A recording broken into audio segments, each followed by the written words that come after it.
dancer from Ontario, Canada. Personally, I have two favorite styles of dance, and they are contemporary and jazz. I love contemporary dance because you get to tell a story through your movements. And one of my favorite things about contemporary is that while I'm dancing, I can make the audience feel something as they're watching me.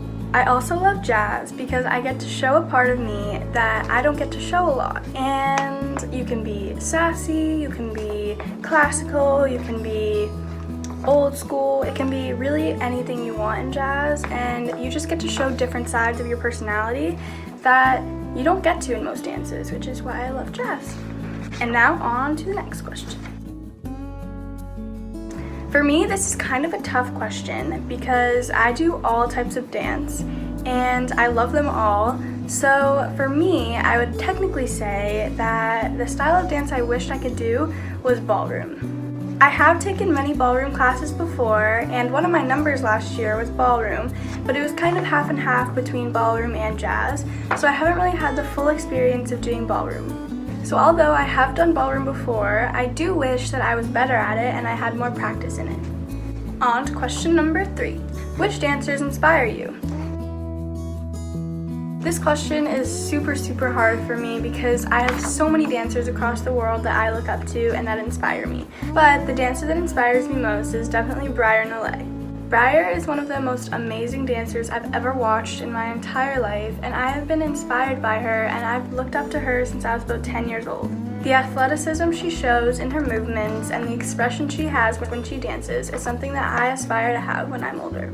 There is many more, but Briar is definitely the biggest. If you could work with any professional or dance with any dancer, who would it be and why? This question is also very hard for me because there are so many choreographers and so many dancers that I would love to work with in the future. One choreographer or professional that I would love to work with is Mark Niesmer.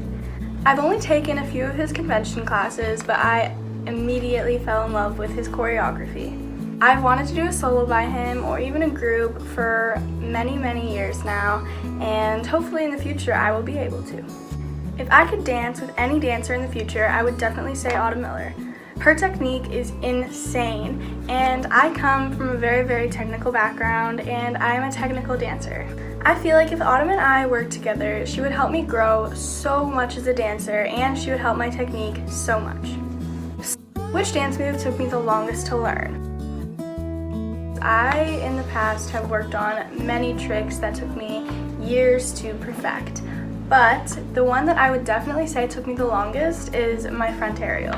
I started learning my front aerial when I was about 7 years old, and it probably took me until I was 9 or 10 until I got it consistently. I think since I was so young, my body didn't really understand muscle memory, so I just kept on trying it over and over again, and I wasn't really learning from the mistakes I was making. So once I started watching videos of myself doing it and learning from the mistakes I was making, it was much easier for me to get it consistently. So I would definitely say that my signature move is a layout. For me, my plan for the future is to dance all the way up until I'm 17 and I can graduate. I would also love to travel around the world for dance and work with as many choreographers as I can and dance with as many dancers as I can before I graduate. This question is very important to me because as a kid, I was very hard on myself. I always liked to push myself in class, at competition, at convention, and basically any time I ever danced. I would set goals for myself and I would try to meet them or even exceed them every single time I danced. If one day I didn't meet my goal, I would be very hurt about it. I would beat myself up, I'd be hard on myself, I'd think I wasn't good enough, I'd think I wasn't a good dancer.